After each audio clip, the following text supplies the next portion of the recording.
कौन से sectors boom करेंगे, कौन से सेक्टर्स नीचे जाएंगे इस साल? ये किस चीज के लिए कैसे पता चलता है कि कौन से सेक्टर्स ऊपर जाएंगे, कि वो साल की एनर्जी कैसे है, क्योंकि वो यूनिवर्सल है ना, जिसमें हम बताएंगे कौन कौन से नंबर चार्ट में होने चाहिए जिसकी वजह से ऊपर जाता है। तो उस time stock market and business बहुत बूम किया था 2021 में, एंजल वन। तो इस बार सिल्वर भी आपको बूम करने को देखने को मिलेगा।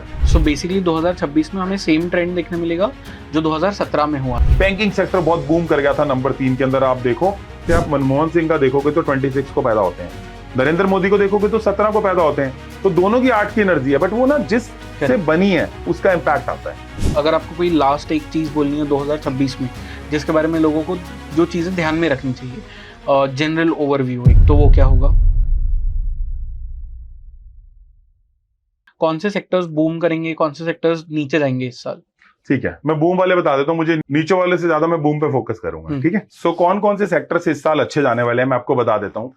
तो मार्केट में ना क्या मिथ है, मार्केट में ये मिथ है कि मैं जो मूलांक वाला हूं उसके हिसाब से मैं पैसे लगाऊं। Wrong approach. वो प्रोफेशन के लिए ठीक है अप्रोच, ये किस चीज के लिए कैसे पता चलता है कि कौन से सेक्टर्स ऊपर जाएंगे, कि वो साल की एनर्जी कैसे है, क्योंकि वो यूनिवर्सल है ना। अब मान लो मेरा भी मूलांक 3 है, आपका भी 3 है, तो ऐसा नहीं हो सकता कि हम दोनों पैसे डालें। वो साल की एनर्जी कैसे है, सेक्टर वैसे ऊपर जाते हैं। क्लियर है ये बात? लेकिन अगर मेरा मूलांक 3 है तो हो सकता है मैं एजुकेशन में, काउंसलिंग में, आईटी सेक्टर में अच्छा चला जाऊं, वो मेरे प्रोफेशन की बात है। बट यूनिवर्सल सेक्टर उसके हिसाब से नहीं चलते, और ये प्रूवन है। लास्ट के अगर 7-8 साल देखोगे तो प्रूवन है, क्योंकि हम लोग डेटा पॉइंट की बात करते हैं, क्योंकि मैंने खुद 12 साल काम किया आईटी इंडस्ट्री में। 2010 से 2022 तक मैंने काम किया है आईटी में, तो मैं समझता हूं ये बात बहुत अच्छे से। तो इस साल कौन कौन से सेक्टर अच्छे जाने वाले हैं? एक तो जाने वाले हैं, देखो जो सन है ना वो लाइफ एंड एनर्जी का कारक है। तो सन जो है ना वो हेल्थ देता है बाय नेचर, तो मेडिकल एंड फार्मा ऊपर जाएंगे। सो मेडिकल एंड फार्मा आप इस साल ऊपर जाएंगे, जो भी मेडिकल एंड फार्मा वाली चीजें ऊपर जाएंगे।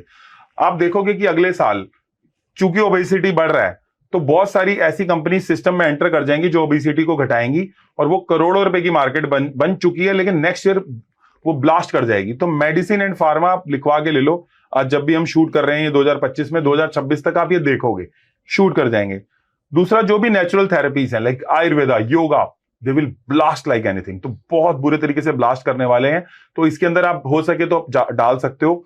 जैसे हमारे एक स्टूडेंट को हमने बोला कि तू ऋषिकेश में जाके सेटअप कर ले, है ना, सुनीता नाम है उसका बहुत अच्छा चला, क्योंकि हमने नंबर भी देख लिए, साल भी देख लिया। इसके अलावा जो मेटल्स एंड माइनिंग्स है, जैसे गोल्ड और कॉपर, ये बहुत अच्छे जाने वाला है। आज मेरे से लिखवा के ले लो, मैं लिख के दे सकता हूं कि गोल्ड और कॉपर जो है जाएंगे ही जाएंगे। इवन जब मैं आपको कह रहा हूं, पहले मैं खुद इन्वेस्ट कर रहा हूं, क्योंकि मैं हमेशा एक बात बोलता हूं, be the first client of your products and services and advices. आप सबसे पहले वो बनो ना।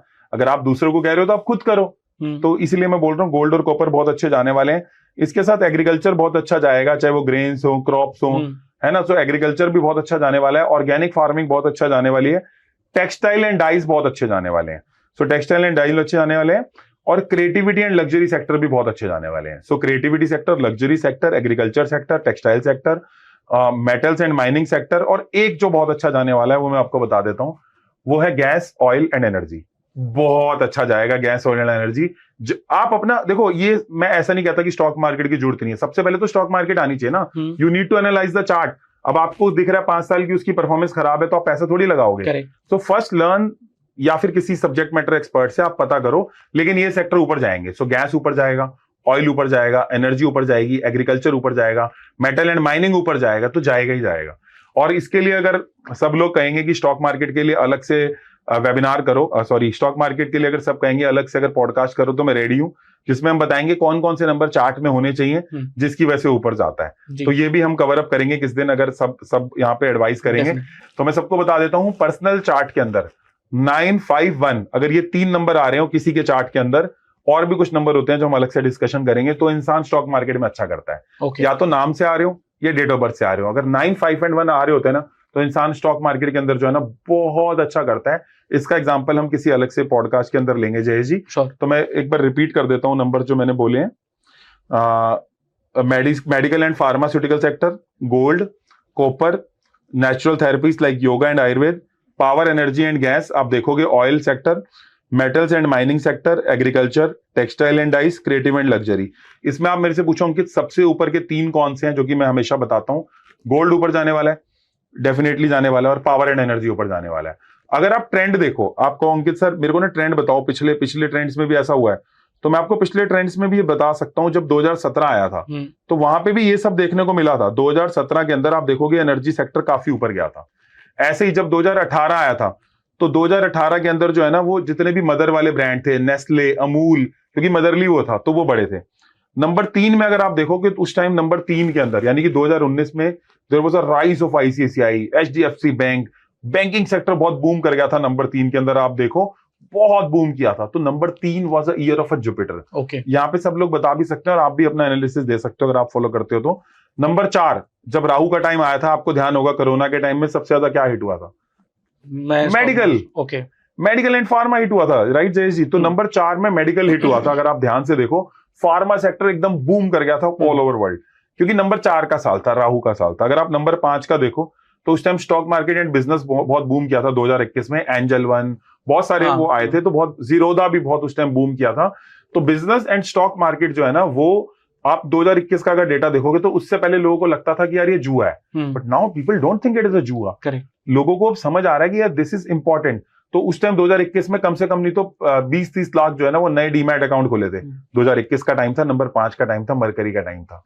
तो अगर आप देखोगे तो सक्सेस हमेशा ना अपने क्लूज छोड़ती है जयेश जी। अगर आप 6 की बात करो तो उस टाइम 2000 मतलब अगर मैं 6 की बात करूं तो 6 वाला 2022 रहा था। तो उस टाइम लग्जरी, क्रिएटिविटी, साउथ की मूवीज ने बहुत रूल किया था उस टाइम। उसका भी एक रीजन था, वो आराम से करेंगे डिस्कशन, लेकिन क्रिएटिविटी और लग्जरी ने बहुत रूल कर दिया था।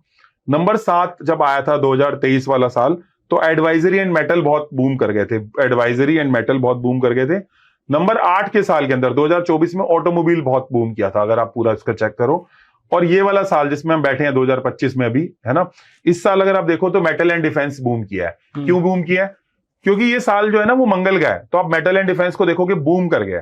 तो अगर मैंने आपको पिछले 9 साल का ट्रेंड बताया है तो अगले साल का भी तो वही चलेगा। तो गैस में लगाओ, ऑयल में लगाओ, एनर्जी के अंदर लगाओ। हम कोई एडवाइजर नहीं है, बट हम ये न्यूमरोलॉजिकली बता पा रहे हैं अपने इतने सालों के एक्सपीरियंस के नाते। और गोल्ड तो बहुत बूम करने वाला है। सो बेसिकली 2026 में हमें सेम ट्रेंड देखने मिलेगा जो 2017 में हुआ था, क्योंकि विद लिटिल चेंजेस, क्योंकि उस टाइम 2017 था तो 2 1 7 की एनर्जी से आया था, ये 2 2 6 की एनर्जी से आ रहा है। तो इस बार सिल्वर भी आपको बूम करने को देखने को मिलेगा, क्योंकि थोड़ी एनर्जी जो है ना वो चेंज होके आती है। जैसे 12 और 21 में फर्क है। जैसे आप मनमोहन सिंह का देखोगे तो 26 को पैदा होते हैं, नरेंद्र मोदी को देखोगे तो 17 को पैदा होते हैं। तो दोनों की 8 की एनर्जी है, बट वो ना जिस से बनी है उसका इंपैक्ट आता है। यानी कि आप एयरपोर्ट से यहाँ आए तो 2 रस्तों से आए, दोनों डिफरेंट है ना, ऐसे है। Okay, interesting. एंड अगर आपको कोई लास्ट एक चीज बोलनी है 2026 में जिसके बारे में लोगों को जो चीजें ध्यान में रखनी चाहिए, जनरल ओवरव्यू एक, तो वो क्या होगा? मैं ये बोलूंगा स्टे रेलेवेंट, क्योंकि ये साल हर उस आदमी को इररेलेवेंट कर सकता है जो डरता है नई चीजें सीखने से, आगे बढ़ने से। आगे बढ़ने के लिए जो हिम्मत चाहिए, नए के साथ जाने के लिए जो साहस चाहिए, वो नंबर 1 वाला आपसे खींच के रहेगा। या तो आगे बढ़ो या फिर वैनिश हो जाओ। तो मैं आपको बोलूंगा एज अ ब्रदर, रेमेडीज करना, आदित्य हृदय स्तोत्रम पढ़ना, सन के ऊपर जल चढ़ाना, अपने पापा का पैर छूना, स्वर विज्ञान यूज कर लेना। स्वर विज्ञान कभी हमको आराम से बताएंगे, लेकिन इसके साथ साथ रेलेवेंट रहो। सीखो न्यूमरोलॉजी, सीखो वास्तु, सीखो एआई, सीखो वो नई चीजें, क्योंकि एंट्री लेवल की जॉब जाती जा रही है। So be the energy that sun wants. Sun क्या एनर्जी चाहता है? सन चाहता है कि यार अपने लिए स्टैंड लो, take a stand for yourself. Okay, so basically either आप अपने लिए कोई रास्ता चुन लो, कुछ नया कर लो, या जो आपके पीछे है जो नया रास्ता ढूंढ रहा है वो आपके आगे निकल जाएगा। यस, एंड आप भी आई थिंक एग्री करोगे। हाँ, ऑफ कोर्स। ओके,